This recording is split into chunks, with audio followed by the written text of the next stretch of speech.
kita dukung Anies Imin karena di dalamnya ada Tom Lembong, artinya itu kan teman kita juga, ya. Pasti kita merasa prihatin seandainya ini dilakukan hanya karena pertimbangan politik, ada aspek politik di sana. Jadi karena itu, oke, Anda main politik, tapi Anda juga dinilai oleh masyarakat. Dan jangan lupa di belakang Tom Lembong ini ada siapa, jangan sembarangan. Itu satu. Tapi tetap bahwa karena ini negara hukum, maka tegakkanlah hukum secara fair, secara adil, dan impor gula itu sudah dilakukan oleh menteri-menteri sebelumnya. Dan saya kira kuotanya itu jauh lebih besar dibanding yang Tom Lembong lakukan, karena beliau menjabat mungkin hanya sekitar 2 tahunan begitu, ya. Misalnya Zulkifli Hasan, lalu dulu pernah yang dari Nasdem siapa namanya, Lukita Enggar, ya. Terus ada yang lain-lain, saya kira cukup banyak yang mestinya itu diproses juga. Ini kan sudah jelas titiknya kan soal pada impor gula, ya. Ya. Para pakar kira-kira kesulitan nggak untuk membandingkan atau melihat proses impor gula itu yang terjadi pada menteri-menteri sebelumnya atau bahkan sampai Zulkifli Hasan yang tentunya lebih besar importnya itu? Iya, saya kira kalau bicara delik, ya, maka delik ini harus bisa memenuhi persyaratan yang ada dalam undang-undang.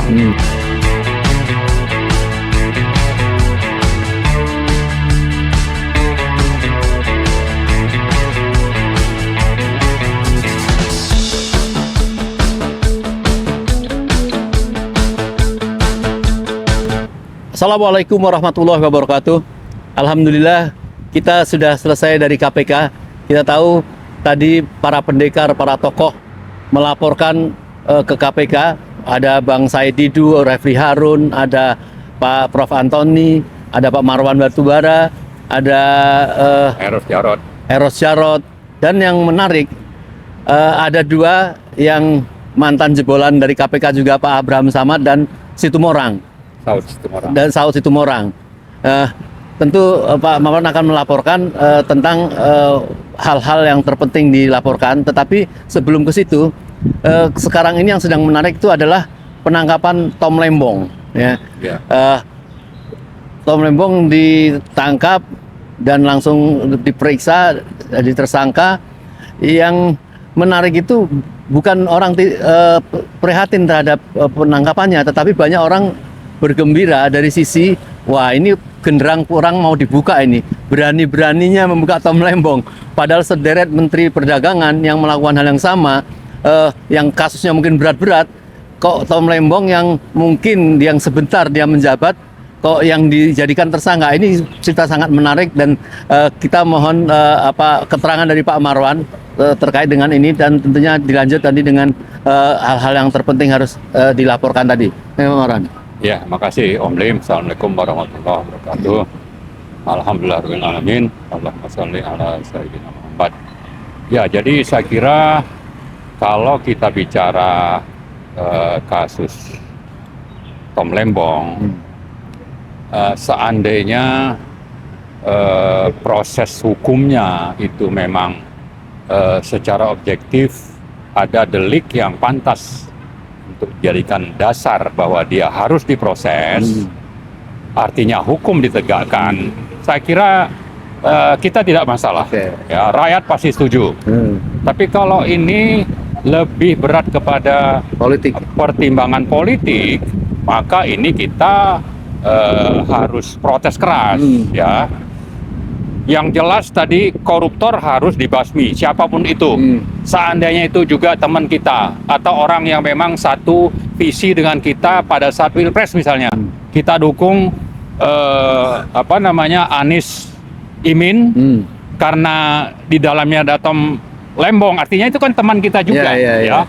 Pasti kita merasa prihatin seandainya ini dilakukan hanya karena pertimbangan politik, ada aspek politik di sana. Jadi karena itu, oke, Anda main politik, tapi Anda juga dinilai oleh masyarakat. Dan jangan lupa di belakang Tom Lembong ini ada siapa, jangan sembarangan. Itu satu. Tapi tetap bahwa karena ini negara hukum, maka tegakkanlah hukum secara fair, secara adil, dan impor gula itu sudah dilakukan oleh menteri-menteri sebelumnya. Dan saya kira kuotanya itu jauh lebih besar dibanding yang Tom Lembong lakukan, karena beliau menjabat mungkin hanya sekitar 2 tahunan begitu ya. Misalnya Zulkifli Hasan, lalu dulu pernah yang dari Nasdem siapa namanya, Lukita, Enggar, ya. Terus ada yang lain-lain, saya kira cukup banyak yang mestinya itu diproses juga. Ini kan sudah jelas titiknya kan soal pada impor gula ya. Ya. Para pakar kira-kira kesulitan nggak untuk membandingkan atau melihat proses impor gula itu yang terjadi pada menteri-menteri sebelumnya atau bahkan sampai Zulkifli Hasan yang tentunya lebih besar importnya itu? Iya, saya kira kalau bicara delik ya, maka delik ini harus bisa memenuhi persyaratan yang ada dalam undang-undang, KUHP misalnya. Jangan sampai justru delik ini direkayasa, itu kita ingatkan. Nah, tapi kalau delik ini memang juga diidap oleh menteri-menteri yang sebelum-sebelumnya, ya proses juga begitu. Jangan malah ini karena masalah politik lalu entah dendam atau apa tujuan-tujuan yang lainnya, kita mau ini supaya dihentikan kalau memang itu yang lebih dominan pertimbangannya. Tapi kalau pertimbangan hukum, silakan proses. Tapi kalau politik yang lebih dominan, apalagi ada hal-hal yang tersembunyi di balik itu, atau mungkin juga untuk setelah itu nanti siapa karena selama ini orang ini berbeda pendapat dengan Jokowi misalnya, ya saya kira presiden harus bertindak. Ya jangan biarkan ini, saya khawatir ini di belakangnya ini ada geng Jokowi, ada Jokowi gitu kan. Jadi karena itu Pak Prabowo sebagai presiden, pemimpin tertinggi di NKRI juga harus mengendalikan. Ya jangan sampai membiarkan Jokowi masih cawe-cawe di mana-mana gitu. Ya itu yang menarik Pak Marwan, karena sekarang ini kan banyak tebakan-tebakan lah, misalnya wah ini spekulasi. Prabowo barusan mencanangkan penangkapan koruptor, kemudian sudah langsung bergerak seperti ini, atau ada orang yang menganggap wah ini Jokowi ini sakit hati sama si Lembong dengan mengatakan bahwa penjilat itu lebih besar bahayanya daripada bom nuklir misalnya gitu. Mungkin tersinggung dia bisa langsung nikah seperti itu. Apa kira-kira? Saya tidak mau berspekulasi bahwa ini karena itu. Yang saya inginkan adalah hukum ditegakkan, berlaku untuk semua, karena semua rakyat Indonesia ini berlaku sama ya di hadapan hukum. Nah, yang kedua, jangan melakukan ini karena kepentingan politik, apalagi karena dendam. Yang ketiga, bahwa yang menjadi pemimpin tertinggi sekarang itu adalah Prabowo. Terlepas bahwa dia katanya mau memberantas korupsi pada pidato perdananya, ya, tapi jangan ini dijadikan alasan oleh orang lain misalnya, oleh Jokowi untuk menghantam sesuatu atau orang yang dia selama ini sudah dendam. Sebaliknya, yang keempat, saya kira Prabowo harus tunjukkan dialah panglimanya. Dia harus mengendalikan nih orang-orang, termasuk ini siapa yang menangkap. Artinya sudah terlanjur Lembong dengan kasus itu diperlakukan seperti itu, harus berlaku juga atau direncanakan juga kepada menteri-menteri yang lain. Menteri yang lain yang sebelumnya. Yang sebelumnya. Ya, yang kedua bahwa ini diproses oleh Kejaksaan Agung atau polisi. Yang menangkap Kejaksaan Agung. Kejaksaan Agung. Nah, Kejaksaan Agung ini kan jaksa agungnya itu tunduk kepada Prabowo. Apakah Jaksa Agung ini menjalankan perintah Prabowo atau menjalankan perintah Jokowi? Pak Prabowo harus memastikan bahwa dia yang mengendalikan, yang menjadi pemimpin Jaksa Agung ini, bukan Joko Widodo. Ya, jadi kita tuntut Pak Prabowo itu untuk bersikaplah sebagai seorang pemimpin, dan tidak ada yang lebih tinggi kalau kita bicara negara dan pemerintahan itu dibanding Pak Prabowo sendiri, Iya. bukan Pak Jokowi yang lebih tinggi. Iya, baik. Gitu. Kita tunggu aja kasus Ya. setelah Lembong. Tapi terpenting adalah para pendekar yang jumlahnya mungkin 12 ya lebih Ya, Pak ya. 12 orang, ya. Kira-kira apa yang menjadi kesepakatan untuk segera melaporkan sesuatu yang paling menarik atau apa saja, Pak? Jadi saya kira tujuan utama kita datang ke KPK oleh sekitar 12 orang tadi ya, ada Pak Said, Pak Antoni, Saud Situmorang, Eros Jarot, Mas Roy Suryo, Refli Harun, Petrus Celestinus, Lukas dan sebagainya itu ya, itu memang untuk menagih dan mendorong KPK memproses lebih lanjut kasus-kasus yang melibatkan keluarga Mulyono. Itu yang penting. Iya. Kasus-kasusnya itu antara lain apa? Soal Blok Medan, ya, soal private jet, ya, kemudian soal gratifikasi yang dulu sudah dilaporkan Ubed. Nah, ditambah lagi tadi saya menyampaikan bahwa kasus dana BPD PKS yang terkait dengan Wilmar dan Sinarmas, Wilmar ini menjadi sponsor Persis Solo. Ternyata anak Jokowi itu bisa punya saham di sana. Kaisang punya saham 40%. Lalu ada yang namanya Kevin, temannya Gibran itu 30%. Ada Erick Thohir. Nah, lalu di sisi lain dana BPD PKS ini lebih banyak dipakai untuk program biodiesel, mencampur minyak solar dari fosil dengan energi yang datang dari CPO, dicampur ada B20, B30. Ini pengeluarannya sampai di sekitar 100 triliun dan yang menikmati bisnis ini untuk melakukan proses tadi dan memproduksinya itu adalah Wilmar. Kok bisa begitu saja? Ya, pertama jumlahnya. Wilmar sendiri sekitar 39 triliun. Lalu ada berikutnya itu ada yang kaitannya dengan Sinarmas itu hampir 20 triliun. Sementara tadi ada kasus bagaimana ini perusahaan-perusahaan besar ini selalu mendukung keluarga Jokowi, termasuk misalnya Sinarmas itu kan mendukung program-program IKN atau yang lain-lain ya. Nah, kita ingin ini diusut oleh KPK. Tapi yang lebih penting tadi yang melibatkan tiga besar tadi ya, gratifikasi yang dilaporkan Ubed, gratifikasi anak-anak Jokowi, kemudian Blok Medan, kemudian yang penting lagi tadi kaitannya dengan masalah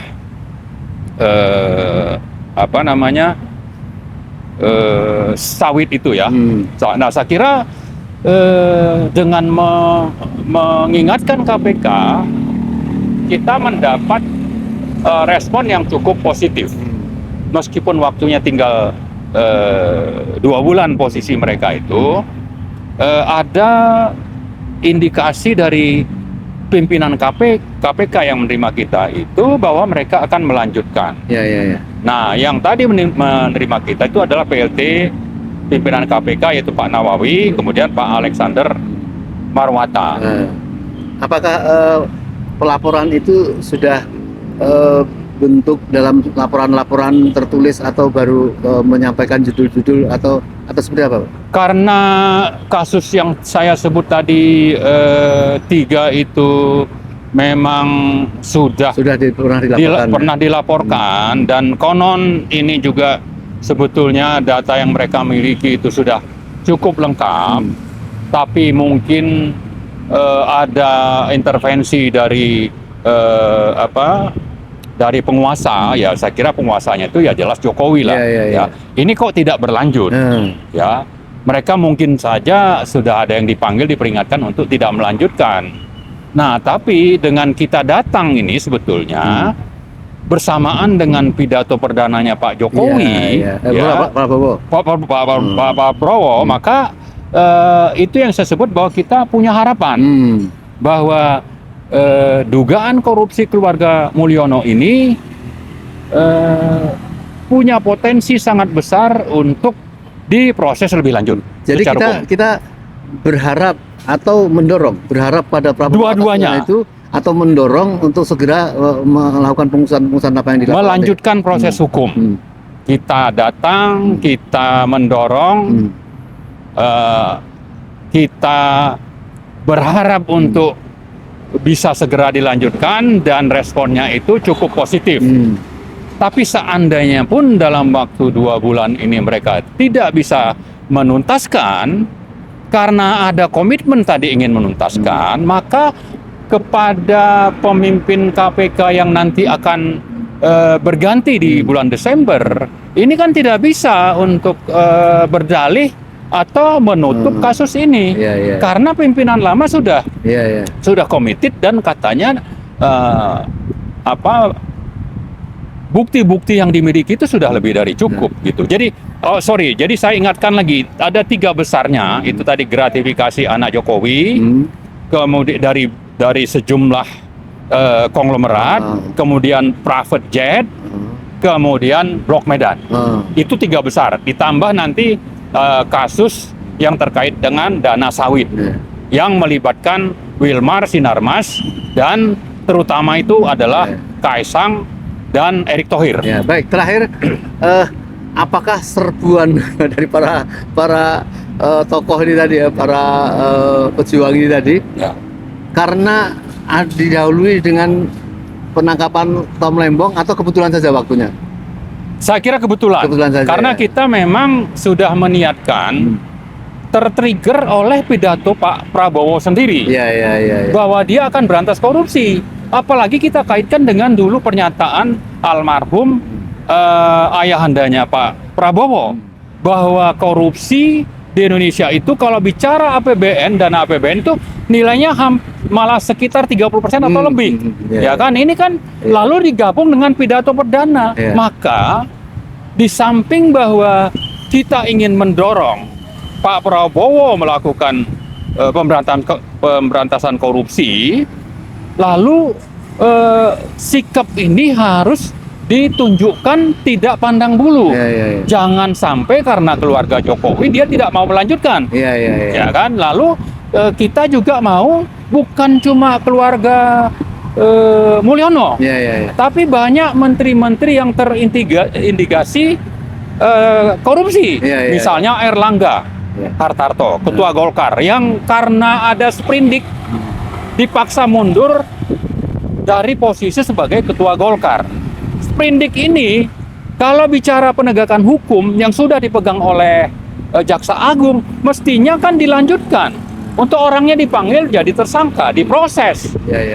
Ya, tapi kalau justru dipakai oleh Joko Widodo untuk mengendalikan orang-orang yang punya potensi untuk bisa mendukung agenda-agenda busuknya, maka Pak Prabowo harus potong ini sikap penyanderaan yang sifatnya ini istilahnya politik sprindik. Jadi terakhir saya ingin ingatkan supaya Pak Prabowo itu jangan hanya pidato menggebu-gebu, tapi minim dalam eksekusi. Jadilah orang yang bukan hipokrit. Tapi apalagi rakyat mendukung penuh. Pasti mendukung. Rakyat akan mendukung apapun langkah-langkah positif yang akan diambil oleh Pak Prabowo. Nah, terakhir sekali kita juga mengingatkan agar pansel pemilihan pimpinan KPK itu hasilnya yang katanya sudah ada 10 orang yang itu sudah disampaikan oleh pemerintah yang penandatangannya itu adalah Joko Widodo. Kita minta itu dibatalkan saja. Batalkan, bikin panitia baru. Kalau memang konsisten dengan pidato tadi. Jadi mestinya Pak Prabowo juga harus berani. Rakyat ada di belakang beliau. Baik, terima kasih Pak Marwan. Saudara sekalian, berbahagia sekali saya melihat Pak Marwan berapi-api menjelaskan dan kita dapat info yang bagus. Ini yang dikatakan oleh media atau para wartawan, ini yang namanya eng. Artinya penangkapan Tom Lembong itu bukan orang prihatin terhadap ketidakadilan ini, tetapi Tom Lembong sendiri mengatakan, kalau tidak salah dia katakan, baik, saya senang saya ditersangkakan atau ditangkap ini, saya akan bongkar semuanya. Artinya seolah dia tahu ya bagaimana terjadi ketidakadilan ini. Saya kira, saya kira ini tidak boleh berhenti di situ. Sekali lagi, sebagaimana dikatakan Pak Marwan tadi, Pak Prabowo harus tentunya semangat supaya pidatonya itu tidak sekedar omon-omon, apalagi ini didukung rakyat penuh untuk melakukan kebersihan ini demi tercapainya pemerintahan atau rakyat Indonesia lebih baik yang akan datang. Begitu ya. Sekian, wassalamualaikum warahmatullahi wabarakatuh. Terima kasih Pak Marwan.